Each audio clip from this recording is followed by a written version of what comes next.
Hello ji, welcome back to Perfect Pustak. Friends, आज है शुक्रवार और आज फिर से हम आ गए हैं एक अल्टीमेट बहुत ही बेहतरीन तगड़ा जीके का सेट लेके जो एग्जामिनेशंस के लिए बहुत ही महत्वपूर्ण होंगे। सीट नंबर 6 है, 5 सेट्स इसके पहले हो चुके हैं।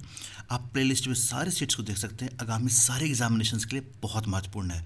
सबसे अच्छी बात यह है कि ये सारे वो क्वेश्चंस हैं जो एग्जामिनेशंस में मोर देन 3 टाइम्स यानी 3 बार से ज़्यादा पूछे जा चुके हैं, उन क्वेश्चंस का सेट है। आते हैं क्वेश्चन नंबर 1 पर। देखते हैं पहला नंबर क्वेश्चन क्या है। बहुत बढ़िया क्वेश्चन। पहला क्वेश्चन है बायोलॉजी से। हमारे शरीर में कुल कितनी मांसपेशियां होती हैं? मसल्स की बात कर रहा है। हमारे शरीर में कुल कितनी मांसपेशियां होती हैं? ऑप्शन है 556, 639, 656 और 654। ये 4 ऑप्शंस दिए गए हैं आपको और आपको बताना है कि हमारे शरीर में मांसपेशियों की संख्या कितनी है। सही जवाब है 639, 639। बी इसका राइट आंसर था। हमारे शरीर में जो मांसपेशियों की संख्या है वो 639। हमेशा की तरह जब मैं बोलता हूँ, जब मेरा सेट आप लोग देखा कीजिए, कॉपी पेन ज़रूर रखा कीजिए। हम बहुत सारे फैक्ट्स, बहुत सारे इंपॉर्टेंट पॉइंट्स जुड़े हुए बताते हैं और आप वहाँ पे set wise set 1, set 2, set 3 करके लिख लिया कीजिए और वहाँ पे ये पॉइंट नोट डाउन कर लीजिए। एग्ज़ाम में क्वेश्चंस आते हैं और वही क्वेश्चंस हम एक्स्ट्रा बताते हैं। तो मांसपेशियों की संख्या 639। एक क्वेश्चन कई बार पूछा गया है कि जो हमारा शरीर है, कितना प्रतिशत, कितना परसेंट शरीर का हिस्सा मांसपेशियों का बना हुआ है। नोट डाउन कीजिएगा। शरीर का कितना प्रतिशत हिस्सा जो है मांसपेशियों का बना हुआ है वो है 40%। 40% हिस्सा जो है बॉडी का वो सिर्फ और सिर्फ मांसपेशियों, मसल्स का बना पड़ा है। ये क्वेश्चन कई बार पूछा गया है। और सबसे ज़्यादा मांसपेशियां कहाँ हैं शरीर में? तो वो है पीठ में, बैक साइड, है ना। पीठ में सबसे ज़्यादा मांसपेशियां हैं। तो पहला क्वेश्चन क्या था? मांसपेशियों संख्या 639। अगले क्वेश्चन पर आते हैं। 38वीं समांतर रेखा किन दो देशों को जोड़ती है? कहीं कहीं आपको 38वीं को ना 38 डिग्री एन भी लिखा रहेगा, तो आप बिल्कुल मत घबराइएगा। तो दोनों एक ही है। 38वीं समांतर रेखा किन दो देशों को जोड़ती है? भारत एवं चीन, जर्मनी, पोलैंड, उत्तरी एवं अमेरिका और कनाडा और उत्तर एवं दक्षिण कोरिया, है ना। तो जो 38 डिग्री एन है, जो 38वीं समांतर रेखा है, ये दक्षिण और उत्तर जो कोरिया है उसको जोड़ती है। यानी ऑप्शन नंबर डी इसका सही जवाब हो जाएगा। क्लियर हो गया। आते क्वेश्चन नंबर 3 पर। कोबाल्ट समस्थानिक का प्रयोग किस बीमारी में उपचार में होता है? कोबाल्ट, कोबाल्ट जो है उसका किस बीमारी के प्रयोग में, उसका उपचार में उसका प्रयोग होता है? कैंसर, पेचिस, निमोनिया और हैजा। 4 ऑप्शंस आपके पास दिए गए हैं। तो कोबाल्ट का यूज़ होता है कैंसर के लिए। ए इसका सही आंसर हो गया। तो फ्रेंड्स, अगर वीडियो अच्छा लग रहा है तो बस आपको एक छोटा सा प्यार देना है, वीडियो को लाइक कर दीजिएगा और वीडियो में लिख दीजिएगा दिस वीडियो इज़ हेल्पफुल। ठीक है। अगले क्वेश्चन पे आते हैं। Question number 4। बंग भंग आंदोलन कब हुआ था? सबसे पहले ये जानेंगे बंग भंग आंदोलन क्या है, तब इसके बारे में पता चल जाएगा क्या है। देखो, हुआ क्या था, अंग्रेज़ों को पता चल गया था कि भारत में हिंदू और मुस्लिम की शक्ति बहुत बड़ी शक्ति है ना। तो उन्होंने क्या किया, 1905 ईस्वी में कर्जन का नाम, आपने लॉर्ड कर्जन का नाम सुना होगा आपने, है ना। तो इन लोगों ने क्या सोचा कि जो पश्चिमी बिहार है उधर देखा भारत है, उधर सोचा कि भाई अगर हम बंगाल में थोड़ा सा फूट डाल दें, थोड़ा सा डिफरेंस डिवाइड कर दें, तो इनकी शक्तियाँ कमज़ोर पड़ जाएंगी, है ना। तो इस चीज़ को करने के लिए इन्होंने 1905 ईस्वी में बंगाल विभाजन का सोच लिया। और यही बंगाल विभाजन अगस्त में सोचा और नवंबर के महीने में सुरेंद्र नाथ बनर्जी, नाम सुनिएगा, सुरेंद्र नाथ बनर्जी का नाम आपने सुना होगा, उन्होंने बंगाल विभाजन के अगेंस्ट एक आंदोलन स्टार्ट किया जिसका नाम था बंग भंग आंदोलन। क्लियर हो गया कि जो बंगाल विभाजन अंग्रेज़ों ने करना चाहा 1905 ईस्वी में, लॉर्ड कर्जन था उसमें वहाँ का, यहाँ का वायसराय, और उन्होंने जो शुरुआत की बंगाल विभाजन की, तो ये भारतीयों को बिल्कुल पसंद नहीं था क्योंकि अंग्रेज का कोशिश था कि इनकी शक्तियों को तोड़ो। इसी शक्ति को तोड़ने के लिए उन्होंने भारत पाकिस्तान भी अलग किया था।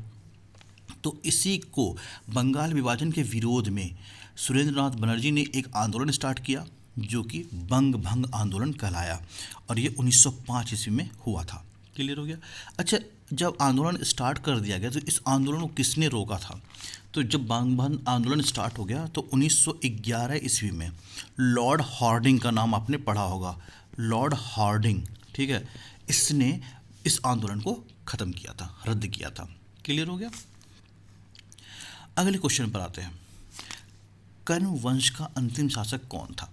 कण्व वंश, पुष्यमित्र, बृहद्रथ, सुशर्मा और शतधन्वन, इनमें से आपको बताना है कि कण्व वंश का अंतिम शासक कौन था। फ्रेंड्स, का जवाब पता होता तो आप कमेंट बॉक्स में A, B, C या D लिखकर दे सकते हैं। तो सही जवाब था सुशर्मा, C इसका राइट आंसर होता था। फ्रेंड्स, हम जो वीडियो लेके आते हैं वो सप्ताह के 3 दिन लेके आते हैं। एक मंडे को लेके आते हैं, एक वेडनेसडे को लेके आते हैं, एक फ्राइडे को लेके आते हैं। सोमवार, बुधवार और शुक्रवार 25 क्वेश्चंस का सेट होता है और ये वो क्वेश्चंस होते हैं जो एग्जामिनेशन में कई बार आ चुके हैं। देखिए, कंपटीशन का लेवल अब बढ़ता जा रहा है, बहुत टफ होता जा रहा है, क्वेश्चंस के लेवल डाउन किए जा रहे हैं, मल्टीपल क्वेश्चंस पूछे जा रहे हैं, तरह तरह क्वेश्चन पूछे जा रहे हैं और कट ऑफ बहुत हाई जा रहा है ना। हम आपको डिमोटिवेट नहीं करें, एक सच्चाई से अवगत करा रहे हैं। तो सीट की संख्या है, उसी में गवर्नमेंट जॉब लेना है ना। तो आपको ढंग से सॉलिड तरीके से पढ़ना पड़ेगा, यही एक रास्ता है। 70% स्टूडेंट तो यूं ही सीट भरते हैं, 30% जो होते हैं उन्हीं के बीच कंपटीशन होता है। तो हम सप्ताह के 3 दिन वीडियो लेकर आते हैं, सोमवार, बुधवार और शुक्रवार। ये 25 क्वेश्चन का सेट होता है जो एग्जामिनेशन में एक बार नहीं कई बार पूछे जा चुके होते हैं और ये very very important objective questions हैं इन हिंदी जीके के और एग्जामिनेशन में कई बार पूछे जा चुके हैं। तो चैनल को आप सब्सक्राइब करना ना भूलें, बेल आइकन को दबाएंगे ऑल नोटिफिकेशन के लिए ताकि हर वीडियो का नोटिफिकेशन आप तक जा सके। चलिए क्वेश्चन नंबर 6 की बात करते हैं। किस पंचवर्षीय योजना में हरित क्रांति को जन्म दिया? कौन सा ऐसा पंचवर्षीय योजना था, ठीक है, जिसने हरित क्रांति को जन्म दिया? हरित क्रांति क्या था वो जानते हैं और पंचवर्षीय योजना क्या था वो भी जानेंगे। देखो, पंचवर्षीय योजना क्या था, पाँच सालों का एक प्लान बनता था, ठीक है, जिसको प्लानिंग कमीशन के तहत बनता था और ये प्लान जो था इसी के अंदर सारा काम होता था कि इस 5 साल में, अगर देखो किसी भी मिनिस्टर का कार्यकाल 5 साल का होता है और इसी 5 साल का एक पंचवर्षीय योजना बनता था कि इस 5 साल में क्या क्या काम करना है। अब ये पंचवर्षीय जो योजना आयोग था, अब यह हटकर नीति आयोग बन गया है, ठीक है। तो पंचवर्षीय योजना जो बना था इसने हरित क्रांति को जन्म दिया। हरित क्रांति क्या था? हरित क्रांति ये था, जो भी बंजर भूमि हो या अच्छी भूमि हो, कैसे भी करके कौन सा बीज कहाँ यूज़ किया जाए, कौन सा खाद कैसा कहाँ यूज़ किया जाए, किसी भी तरीके से किसान की उपज को बढ़ावा देना था, यानी किसान का जो प्रोडक्शन था उसको बढ़ावा देना था। ये थी हरित क्रांति। तो कह रहे किस पंचवर्षीय योजना ने हरित क्रांति को जन्म दिया? दूसरी, पहली, चौथी और तीसरी? सही जवाब है तीसरी, थर्ड पंचवर्षीय योजना ने हरित क्रांति को जन्म दिया। इस पंचवर्षीय योजना का जो कार्यकाल था, समझिएगा इस चीज़ को, इस पंचवर्षीय योजना का जो कार्यकाल था वो था 1961 से 1966 तक और जो हरित क्रांति आई वो आई 1965 ईस्वी में। क्लियर है? हरित क्रांति को भारत में किसने लाया? ये क्वेश्चन कई बार पूछा जा चुका है कि हरित क्रांति को भारत में किसने लाया, तो उनका नाम था सी सुब्रमण्यम। क्या नाम था? सी सुब्रमण्यम। ये थे जो भारत में हरित क्रांति को लाए थे और कहीं कहीं आपको हरित क्रांति का नाम सदाबहार क्रांति भी मिलेगा। सदाबहार क्रांति लिख लीजिएगा कि किस पंचवर्षीय योजना ने सदाबहार क्रांति लाई, तो आप जवाब दीजिएगा तीसरी पंचवर्षीय योजना। तो इसका डी आंसर सही था। क्वेश्चन नंबर 7 की बात करें, पीट कोयले में कार्बन की मात्रा कितनी होती है? देखो, कोयला के अंदर 4 कैटेगरी हैं, उसमें कौन कौन से मैं बताता हूँ। तो एक है एंथ्रासाइट, दूसरा है बिटुमिनस, तीसरा है लिग्नाइट और चौथा है पीट, ठीक है। तो ये 4 कोयले की कैटेगरी हैं जिसमें कार्बन की मात्रा के अनुसार उसको टॉप से लो तक किया गया है। जो एंथ्रासाइट कोयला है इसमें 94 से लेके 98% तक कार्बन रहता है। क्वेश्चन कई बार आ चुका है इसलिए हम डिटेल बता रहे हैं कि एंथ्रासाइट कोयला में 94 से लेके 98% कार्बन रहता है। बिटुमिनस की अगर बात करें तो उसमें 78 से लेके 86% तक कोयला रहता है, लिख लीजिएगा। बिटुमिनस में 78 से लेकर 86% तक कार्बन रहता है। जो लिग्नाइट है, लिग्नाइट में जो है आपका 60 से लेके 70% तक रहता है, ठीक है। और जो पीट कोयला है उसमें 50 से 60% तक रहता है। तो सही आंसर क्या होगा? पीट कोयले में कार्बन की मात्रा 50 से 60। एग्जाम में ये पूछा गया है। एंथ्रासाइट में या लिग्नाइट में तो कई बार आ चुका है, तो आपको 78 से 86% लगाना है। वीडियो अच्छा लगा प्लीज़ प्यार दीजिएगा, लाइक कीजिएगा और चैनल को सब्सक्राइब ज़रूर कीजिएगा ताकि आपको ऐसे वीडियोस के नोटिफिकेशन मिलते रहे। कोशिका विभाजन की खोज किसने की थी? कोशिका विभाजन इसकी खोज किसने की थी? विर्चाउ, स्टॉर्सवर्गर, पीटर पीटर सीट्स और कार्ल लिनियस। सही जवाब है विर्चाउ। ए इसका राइट आंसर है। क्लियर हो गया। अगले क्वेश्चन पे आते हैं। चर्म उद्योग का सबसे बड़ा केंद्र कहाँ है? चर्म उद्योग नहीं, चमड़े का बात कर रहा है। नागपुर, रायपुर, कानपुर और भोपाल। सही जवाब है कानपुर, जो कि उत्तर प्रदेश में है। सी इसका राइट आंसर हो गया। अगले क्वेश्चन पे आते हैं।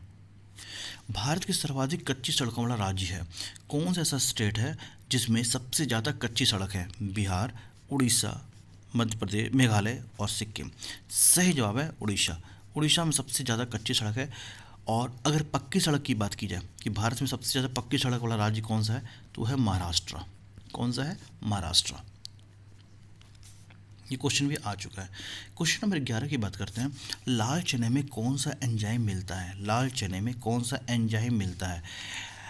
एल्ब्यूमिन, लाइपेज, यूरियस और माल्टोज। 4 ऑप्शन दिए गए हैं, आपको बताना है कि लाल चने में कौन सा एंजाइम मिलता है। सही जवाब है यूरियस। सी इसका राइट आंसर है। नेक्स्ट क्वेश्चन पे आते हैं। Question number 12। प्राकृतिक रबर का प्रमुख उत्पादक राज्य कौन सा है? जो नेचुरल रबर होता है उसका उत्पादक राज्य कौन सा है? आंध्र प्रदेश, केरल, कर्नाटक और महाराष्ट्र। फ्रेंड्स, जब आप पता है तो कमेंट बॉक्स में आप इसका आंसर ए, बी या सी, डी जो है लिख के दे सकते हैं। और ये ज़रूर बताइएगा आपको ये वीडियो या पढ़ाने का तरीका कैसा लगा। सही जवाब है केरल। बी इसका राइट आंसर है। प्राकृतिक रबर का सबसे बड़ा उत्पादक राज्य केरल। समान नागरिक संहिता किस राज्य में है? देखो, समान नागरिक संहिता को कहीं कहीं समान आचरण संहिता भी बोलते हैं। ठीक है, समान आचरण संहिता बोलते हैं। ये क्या है? ये एक पंथ निरपेक्ष कानून है। क्या है? पंथ निरपेक्ष कानून है, जहाँ सभी प्रकार जितने भी पंथ हैं उन पर समान कानून लगता है। क्या है? समान नागरिक संहिता या समान आचरण संहिता एक प्रकार का कानून है, पंथ निरपेक्ष कानून है, जो सभी पंथों पर समान तरीके से लगता है। ये होता है समान नागरिक संहिता। ये किस राज्य में है? उत्तर प्रदेश, दिल्ली, तमिलनाडु और गोवा। सही जवाब क्या होगा? Goa. D is the right answer. अगले क्वेश्चन पे आते हैं। सबसे भारी धातु है टेंटलम, रेडियम, ओस्मियम और एंटीमोनी। सबसे सही भारी धातु कौन सा है? ओस्मियम। सी इसका राइट आंसर हो गया। ये क्वेश्चन कई बार पूछा जा चुका है। पाकिस्तान शब्द का जन्मदाता किसे माना जाता है? पाकिस्तान। कौन ऐसे थे जिन्होंने पाकिस्तान शब्द को जन्म दिया? ऑप्शन दिया गया आपको। मोहम्मद अली जिन्ना, चौधरी रहमत अली, सैयद अहमद खान और मोहम्मद अली जौहर। 4 ऑप्शंस आपके पास और सही जवाब है डी, जो कि मोहम्मद अली जौहर। अगले क्वेश्चन पे आते हैं। तो फ्रेंड्स, फिर से बता दें कि हम जो वीडियो लाते हैं सप्ताह के 3 दिन होता है, मंडे, वेडनेसडे और फ्राइडे। सोमवार, बुधवार और शुक्रवार 25 क्वेश्चंस के सेट होते हैं, जो एग्जामिनेशंस में कई बार पूछे जा चुके होते हैं और कम से कम 3 बार तो जरूर आया हो, है ना। तो आगामी सारे एग्जामिनेशंस के लिए बहुत इंपॉर्टेंट बन जाता है, क्योंकि वो एग्ज़ाम में कई बार पूछे जा चुके हैं। तो एग्जामिनर जो होते हैं उनकी जो क्वेश्चन सेट कर रहे थे, तो कुछ क्वेश्चंस की प्रायोरिटी होती है। तो उसी क्वेश्चन में से ये है। हमारे क्वेश्चन को आप जब देख रहे होते हैं तो कॉपी पेन ज़रूर हाथ में रखिए। बहुत सारे फैक्ट्स आपने देखा होगा कि हम अलग से बताते हैं और वो एग्जामिनेशन से बहुत ही जुड़े तथ्य होते हैं। हमारा वीडियो कैसा लगा या पढ़ाने का तरीका कैसा लगा, प्लीज़ कमेंट में ज़रूर बताइएगा। अरावली की पहाड़ियाँ किस राज्य में है? उत्तराखंड, हिमाचल प्रदेश, पंजाब और राजस्थान। अरावली की पहाड़ियाँ किस राज्य में है? अरावली की पहाड़ियाँ हैं राजस्थान में। अगले क्वेश्चन पे आते हैं।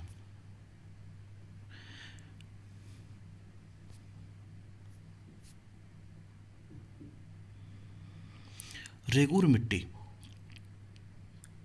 के नाम किस नाम से जाना जाता है? क्षमा चाहता हूँ, यहाँ पे लिखने का मिस्टेक हो गया है। रेगुर मिट्टी किस नाम से जाना जाता है? काली मिट्टी, जलोढ़ मिट्टी, लेटराइट मिट्टी, लाल मिट्टी। रेगुर मिट्टी को किस नाम से जाना जाता है? तो रेगुर मिट्टी को काली मिट्टी के नाम से जानते हैं, ठीक है। और इसको कपासी मिट्टी भी बोलते हैं। कपासी, इसमें पोटास की कमी होती है, ठीक है। अगले क्वेश्चन पे आते हैं, 18वें नंबर क्वेश्चन पे। 1 HP एक अश्वशक्ति 1 HP होता है 700 वाट, 746 वाट, 656 वाट और 655 वाट। तो ये होता है 746 W। बी इसका राइट आंसर हो गया। अगले क्वेश्चन पे आते हैं। विश्व मधुमेह दिवस, इसको इंग्लिश में बोलते हैं डायबिटीज़, ठीक है, डायबिटीज़। विश्व मधुमेह दिवस कब मनाया जाता है? 14 नवंबर, 27 जून, 21 सितंबर और 7 मई। सही जवाब है ए, 14 नवंबर को हर साल विश्व मधुमेह दिवस मनाया जाता है। और 14 नवंबर को क्या मनाया जाता है? बाल दिवस, बाल दिवस भी मनाया जाता है ना। नेक्स्ट क्वेश्चन पर आते हैं, देखते हैं अगला क्वेश्चन क्या है। मुखौटा नृत्य किस राज्य का लोक नृत्य है? बहुत बढ़िया क्वेश्चन। असम, अरुणाचल प्रदेश, गुजरात और पश्चिम बंगाल। मुखौटा किस राज्य का लोक नृत्य है? सही जवाब है अरुणाचल प्रदेश। और यहाँ पे दो लोक नृत्य बहुत फेमस हैं, एक है मयूर और दूसरा है सिंह। सिंह, ये क्वेश्चन मयूर वाला कई बार पूछा जा चुका है। अगले क्वेश्चन पे आते हैं। इटली की मुद्रा क्या है? बहुत बढ़िया क्वेश्चन है। डॉलर, लीरा, यूरो और येन। तो येन तो देखो जापान की मुद्रा है ना। लीरा कहाँ की मुद्रा है? लीरा है आपकी तुर्की की मुद्रा है।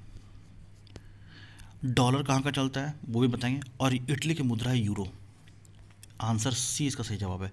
चलिए अब हम लोग जानते हैं कि कौन सी मुद्रा कहाँ का चलती है।